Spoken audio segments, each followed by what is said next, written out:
Salam sejahtera. Wah, dah lama kita bercuti lah aku rasa kan, international break kan. So, kita kembali lagi dalam episod yang keberapa, aku tak tahu, tak ada mood lah tanya pasal ni.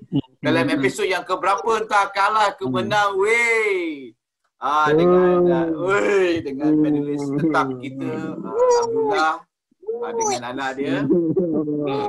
Abdullah dengan anaknya, dan juga dengan Zayani yang tak tahu dia pergi ke mana. Okey, Zayani telah kembali. Okey, sebenarnya saya tahu kita bertiga ni tengah cari mood ni nak buat episod ni. So, apa kata kita teruskanlah. So, pagi tadi pukul 1 kita bertemu dengan Crystal Palace. Semua orang tahu keputusan dia 1-1. Stresnya kita concede gol minit ke 86 87 tak salahnya, dengan apa nama ni, pemain yang baru masuk dimasukkan, dia terus skor. So basi-basi. Aduh. So, soalan saya nak tanya dekat Zai, sebab Zai semalam masa kita permainan game tu dalam WhatsApp dia senyap je. So, bila Crystal Palace score, baru nampak masuk Zai dalam WhatsApp. Jadi saya nak tanya Zai, mungkin boleh bercerita sedikit macam mana you nampak kita concede gol tersebut, macam mana gol tu boleh terjadi lah. Salah siapa, apa yang berlaku ni? Kita hilang fokus kejap je. Kino yang man of the match, kita yang selalu man of the match, hilang fokus, dia tak marking siapa-siapa. Line dia, belakang dia ada baca free lah. So dia patutnya dia rapat sikit lah dekat lubang tu kan. And then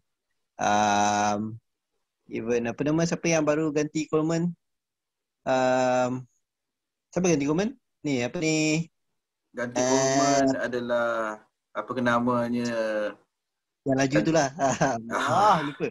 Anyway, so bila Coleman tengah main semua sedap, lepas tu bila sub je dengan Godfrey masuk ganti Coleman. So I tak tahu apa jadi bila Godfrey masuk tu, dia dengan ada Kim tu kurang communication apa, tapi hilang fokus kejap. Pasal si release, gol. Mudah je. Goal simple. Kalau kita dapat bantuan Brandon bila kita sembang tu nanti ni untuk letakkan video ke atau gambar ke apa, memang open gila lah, tak ada siapa marking Matiasi tu. And saya agree Godfrey bila masuk, dia orang tak sempat nak gel lah pada saya lah kat situ, dia gap tu. Saya rasa tak settle down. Roy Hodgson, saya rasa dia mungkin luck dia ada dekat situ lah bila dia melakukan masukkan substitution tu. Memang sedih lah. Tetapi bukan nak cakap lah, kita dah tahu kan, bila dah kat hujung-hujung tu, kita dalam hati dah cakap lah ini mesti kena ni. Tu ni nak tanya Abdullah ni lah. Sebagai peminat dan penyokong Everton ni kan, dah lama mungkin, kenapa kita ada perasaan tu Kenapa kita ada perasaan tu, kita leading dua gol ke, kita leading satu, tak kira lah, kita ada perasaan hujung-hujung tu kita dah cakap ini kena ni. So nak tanya Abdullah, kenapa tak macam tak adil tau kita ni penyokong Everton selalu rasa macam tu. Nak tanya Abdullah ni, macam mana lah, kenapa rasa macam tak sedap hati ujung-ujung selalu bolos. Kadang-kadang ujung kita pula skor, tak tentu pula. Tak, dekat home confirm kena. Tambah-tambah bila kita dekat home tu kan, jadi tak tenteram lah kan. Kita itulah sebab Jadi Itu pun rasa lepas tu ada lepas tu hujung-hujung tu Baju Chelsea dapat lagi try. Nasib itu baik pun Olsen nasib lepas tu. baik. Nasib baik Sama, dia sama tempat. datang bodoh dia dekat situ lah. Kan? Datang Sama bodoh. tempat. Sama tempat Sama tapi datang tempat. bodoh. Datang bodoh dia jadi tersasar sikit dekat situ. Jadi Nice. tu lah saya semalam tu kita cuba nak menghilangkan perasaan tu tapi dia datang pada saya. Saya tak tahu tentang dia datang tak? Hujung-hujung tu datang tak? Datang kan? Datang. Dia datang lah. Saya pun Dia tak. datang macam Stres betul lah. Okey. Tetapi nak cerita kebaikan semalam tu adalah bukan nak kata kebaikan tetapi James Rodriguez telah kembali. Masa dia tak ada tu rumours banyak lah. Dia tak ada mood nak main lah. Ada yang paling kelakar sekali, dia tak nak bermain sebab dia nak tukar jantina jadi perempuan. Itu yang paling kelakar sekali yang pernah yang saya baca lah. Jadi dia semalam dia start tapi banyak orang komen agak negatif mengatakan dia tak boleh main 90 minit. 90 minit jadi minit ke 80 dia di 80 dia telah ditukar. Jadi apa pendapat Zai dalam perkara ini? Memang patut dia bawa keluar ke ataupun strategi ke atau macam mana? I think EPL demanding sikit lah kena defend kan. So dia selalu main game, I think liga-liga lain Jerman dengan Spanish semua ni tak adalah gila-gila sangat dia punya tempo game tu kan. Ada masa dia nak patah balik. Ini memang lepas bola kena counter. So I think dia penat lah kat situ nak defend. Dia banyak kena start daripada half bawah, dia bukan start attack half atas. So penat lah. Sebenarnya English game ni amat fizikal pula tu. So James ni dia kira untuk aku dia tengah adapting very well lah. Dia dapat score, dapat assist. So cuma penat lah nak adapt to English game ni, nak defend, nak kena turun balik, nak kena start dari bawah kan. Dia tak dapat terus nak dapat bola untuk macam kau tengok Messi dia mana dia defend duduk atas, dapat bola dia buat cocok kan. Betul. So James nak cocok, sebelum cocok tu dia dah kena ke bawah, dia nak kena buka game dulu, dia kan nak main tepi dulu, buka-buka kan. So banyak kerja lagi lah. So komen-komen netizen tu biasalah macam tapi semalam pun okey dia main cun sangat lah gol dia. Boleh lah. Tapi yang kerisauan dia ni ditunjukkan pada Abdullah. Kerisauan dia adalah dia ni bukan muda lagi lah. Dia bukan muda, dia dah nak dekat 30 dah. Tak lama lagi dia 30. Adakah Abdullah percaya dia boleh serasi dengan cara bermain dalam EPL berbanding dengan liga-liga lain? Adakah Abdullah rasa dia boleh serasi ataupun macam mana? Rasa dia masuk pun pada usia yang agak tua dekat EPL ni. Kalau dia masuk daripada usia muda, lepas tu dia keluar, dia masuk balik, mungkin dia boleh serasi. Lepas tu lagi satu, Ancelotti dia macam banyak tukar formasi je. Tak tahu ada efek ke tak dekat diri pemainnya. Banyak taktikal dia tukar, jadi tak tahu pemain keliru ke. Tapi kita boleh kelirukan pihak lawan masa tu. Tapi saya rasa kita mengelirukan pihak lawan sebab kita sendiri keliru. Jadi bila kita keliru pihak lawan, kita aku keliru ke kau yang keliru kan? Waktu yang free kick tu dah keliru lah. Dah keliru dah. Itu satu. Nampak sangat macam dia orang berebut ke apa aku pun tak tahu. Tetapi mungkin dah lama tak main. Tapi berebut bagus. Cuma jangan mendatangkan keaiban pada diri kita lah. Tetapi gabungan Calvert-Lewin dengan Richarlison, Zai, menjadi ke tak menjadi semalam? Jadi, tapi dia orang tak score je lah, tak convert. Aku rasa keeper semalam gempak. Ada je dia save kan. Okey, keeper Crystal Palace kita simpan tepi dulu. Kita nak fokus dua orang ni. So adakah pendapat Zai memang dia orang dah buat all out, cuma keeper ataupun macam mana? Actually dua-dua. Dia orang tak klinikal lah semalam. Even kalau baca Twitter status hari ini baca Calvert Lewin pun dia frust. Dia cakap dia tak sempurnakan lah peluang-peluang yang ada tu. And then kalau tengok pun try-try yang buat semua agak bukanlah susah sangat keeper tu nak save. Direct jugalah keeper kan. So tak klinikal lah. Richarlison pun rembat macam aw je kan. So dia chances created banyak. I think kalau nanti aku shot banyak kot. Richarlison ada dua shot save. Lepas tu Calvert Lewin ada dua juga. So patut dah lebih dari 1 gol lah Manchester. So tak klinikal lah. So bila kita tak klinikal, kita kena attack. Tu yang macam tu lah jadinya. Kita skor banyak sikit lah, cepat sikit lah. Dengan cara kita bermain 10 minit terakhir tu, kita kena skor banyak awal-awal. Macam saya cakap lah dulu, masa awal-awal kita buat segmen ni, kalau Abdullah ingat, saya cakap, the only way kita nak menang, kita kena skor banyak-banyak. Lepas tu kumpul, lepas tu dekat belakang tu, biar kita kelang kabut, tengok macam mana. So, Abdullah saya nak tanya satu soalan. Ini saya selalu tanya Abdullah, dia memang kena dengan orang ni. Richarlison sekarang ni, dia orang banyak komen dia nampak body language dia nampak negatif sekarang ni bila dia bermain compare to last time. Cara dia berjalan pun dia memang jalan macam tu lah, kepala ke bawah, muka tak pernah senyum, tetapi orang kata makin lama makin nampak negatif. Adakah Abdullah berpendapat adakah dia bermain secara negatif atau macam mana? Kadang-kadang kita tak tahu masalah peribadi dia. Takut dia ada masalah peribadi dengan pengurusan ke. Dia nak gaji lebih ke, tak tahulah kan. Itu cara dia, body language dia kan. Aku kalau tanya Abdullah ni, dia punya angle tu.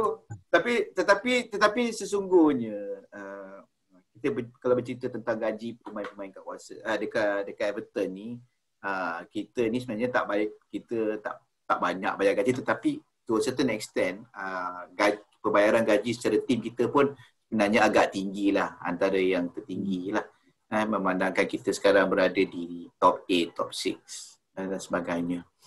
So berpatah balik defense pula, defense kita. So semalam kita start dengan Coleman, tak ada Godfrey. Tetapi saya nampak semalam Holgate main, tak tahu lah, saya rasa macam cantik pula. Apa pendapat Zai pula? Yang kita duk kutuk Holgate ni semalam. Saya tengok walaupun dia nampak cara dia main action lah. Memang action. Cara dia pegang bola aku sedap sepak je. Tapi semalam saya rasa dia okey pula. Apa pendapat Zai? Aku pun rasa dia okey. Aku rasa yang merundum sekarang ni Dik ni. Lepas sign kontrak merundum macam teruk betul. Teruk betul Memang belah kiri tak efektif langsung Ada sekali tu dia dapat bola tu dia berangan apa tak kena rampas. Lepas tu cross tak lepas. Macam tak jadi langsung. Ada sekali tu je lah yang dia bagi dekat Richarlison dapat assist tu. Tapi dia ni down. Holgate okay. Dia improving. I mean Keane mungkin macam Abdullah cakap mungkin Keane sedih pasal tak dapat England ke kan.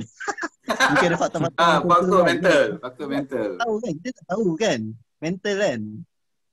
Simon Davis, saya nak tahu pula. Abdullah, Simon Davis. Banyak semalam tiap kali kalau baca WhatsApp, mesti semua kutuk Simon Davis. Dia pegang bola tak boleh, pas bola tak boleh. Tapi orang masih lagi nak kena pas dekat dia sebab dia punya lokasi dia tu memang sepatutnya orang pas bola. Jadi apa pendapat Abdullah dengan permainan Simon Davis malam? Davis ni saya rasa dia belum sesuai untuk jadi first 11 kot. Mungkin dia jadi super sub ke apa kan. Super sub. Dia pun muda gitu. Dia muda lagi, umur apa? Dia England under 21 dia main lagi. Ya, under 21. Dia masih lagi muda gitu. Macam dia got dah fee tak banyak lagi dekat kan. Dia got fee and ketuan tak salah aku. Dua-dua tu dia wakil England dia betul. So mungkin semalam kalau Gomez tak injured okey sikit ke macam mana aku tak tahu. Jadi itu lagi satu tu. Persoalan dia pula adalah memandangkan Gomez dia injured awal sikit lah injured awal sikit dan seterusnya telah diganti. adakah rentak permainan bertukar atau macam ni? Tetapi ingatlah, gol datang selepas Gomez lah. Gomez keluar dulu kan, baru kita skor gol ke tak? So, tetapi pada saya masa Gomez ada, main nampak lagi, cuma tak skor lah. Nampak lagi sedap, lagi kemas. Atau macam mana tu semalam? Ni pasal Davis dia tak pegang bola sangat, tak pandai bedak. Gomez at least holding midfield, dia, so kita dapat lah ada ruang sikit bila holding tu, body dia sedap kan. Davis nak cubalah tapi belum lagi lah. So tapi tu lah, tak tahu nak cakap lah, dia 2 minggu tak ada bola tiba-tiba jadi macam ni kan, macam down lah. So dah lah down.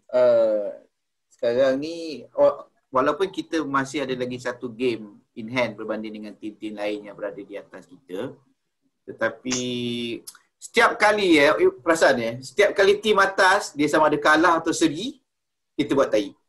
Sepatutnya semalam kita boleh melangkau. Saya rasa at least 3 game sepatutnya kita melangkau banyak kita rugilah. At least 3 lah. Walaupun memang ada banyak. Kita mana game yang patut kita menang, kita kalah. Jadi semalam dengan Chelsea kalah, aduh stresnya. Dah lah kita punya orang kampung sebelah menang dengan confidentnya sekali 3 gol tu. So kita ada 5 perlawanan akan datang. Saya nak cerita 5 perlawanan. Jadi kita nak bercerita. Next is Brighton. Lepas Brighton, Spurs. Lepas Spurs, Arsenal. Lepas Arsenal, Villa. Lepas Villa, West Ham. Ambil engkau. So, bila 5 perlawanan 5 perlawanan ni 5 perlawanan ni 15 poin. Kita kira lah 15 poin. So, ada peluang ke? Macam mana ni? Kita tengok Tak ada. Okay. Brighton away. Spurs home. Arsenal away. Villa home. West Ham away. So kita ada 3 away, 2 home. So apa pendapat? Ada boleh ke? Sebab tim-tim ni semua ni, West Ham ke atas, Arsenal bawah, Spurs bawah, kebanyakannya semua bawah lah. Tetapi kalau susah So dari 15 poin, berapa poin kakak ni? Susah. Dari 15 poin berapa poin? 15 7 je kot. 7, 2 menang, 1 seri, 2 kalah. Okey lah tu. I'll take it. Daripada 5 perlawanan, 2 kalah, 1 seri, 2 menang. Okey apa? Adulah macam mana pula? 7 juga. 7 juga. Sekarang markah poin semua 49 banyak sama. So 49, kita 47, lepas 49 lepas tu 51. Jadi kalau kita 47 50, kalau kita menang sekalipun, ingat kita kat tempat ke-6, goal difference kita masih lagi teruk lah. Goal difference lagi. So okey. Dan soalan yang terakhir untuk semua sekali sebelum kita akhiri cerita sedih kita pada hari ini.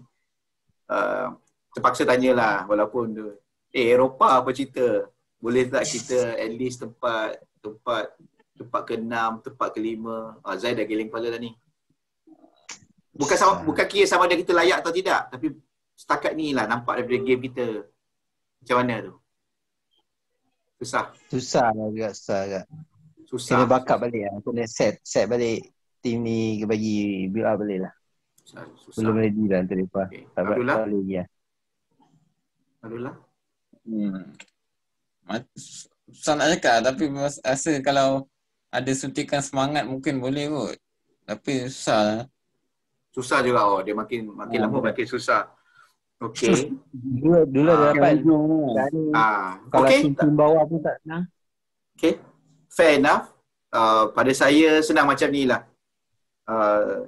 Macam saya sebut dalam saya punya Instagram dengan Facebook.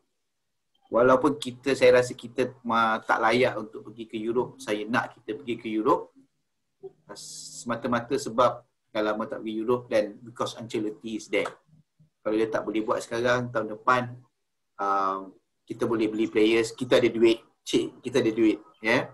Tapi whatever it is, kita ada masa. Sebab senang saja. Pada kita, target kita adalah we must play at least 1 year in Europe before kita pergi stadium baru. Kita tak boleh main dalam stadium baru nak start Europe. Kita dah kena start main Europe at least 1 season before kita pergi ke stadium. Jadi itu pendapat saya. Baru dia nampak sedap dan stabil. Betul atau tidak? Kalau tak tunggu kita sampai. Pasal nak kena beli tiket ni. Okay. Okay. Alright. So dengan itu next game next weekend lah. Tuesday, next Tuesday. Lambat lagi. Ada masa lagi. Kita asyik ujung-ujung lah. Tak tahulah. So sebelum kita akhiri, saya mengambil peluang ini mengucapkan selamat hari jadi kepada anak Abdullah menyambut ulang tahun yang ketiga yang tadi itu. Selamat berpuasa. Ya, ini feature supporter. Kalau aku nampak dia pakai jersey lain, aku datang rumah, aku bakar rumah kau. Okay, okay, so kita akhiri kita punya sesi hari ini dengan ucapan Neil Satis, misi optimum. Selamat berpuasa semua. Selamat berpuasa. Betul. Terima kasih kita, jangan lupa.